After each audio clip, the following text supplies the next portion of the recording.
বুঝলে? সেই প্রত্যেকদিন আমরা যে গল্প করতে যাই আমাদের বান্ধবী টিমটা আছে না, বান্ধবী টিমের মধ্যে দেখবে 4-5 জনের মধ্যে একটি মহিলা আছে যে ঝুমা বৌদি গো, খুব সুন্দর দেখতে দেখবে, যেমন গায়ের রং তেমনি চেহারা, আর চুল আছে দেখবে এতখানি লম্বা বৌদি। আর ওর স্বভাবটা একটু ইন্টু মিন্টু আছে সবাই বলে, কিন্তু আমাদের গল্প করি।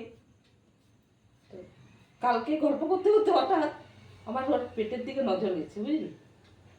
তো তুমি দেখলে অবাক হয়ে যাবে, পেটের কাছে এতটা ঘা, কালো দাগ হয়ে আছে, কি বিচ্ছিরি লাগছে কে জানে, খোঁজ পেজরা নাকি, এদিকে এত পরিপাটি আর এদিকে ঘা পেটটায়। ওটা খোঁজ পেজরা নয়, তাহলে ওটা ট্যাটু। ট্যাটু পরায় না এখনকার মেয়েরা, সেই ট্যাটু, বুঝলে? না গো, এটা ঘা হয়ে আছে। তুমি আমার চেয়ে বেশি জানো। আমার আমার চেয়ে তুমি বেশি কি জানো। করে জানলে? আমি যে ট্যাটু বলছি। কি করে জানলে?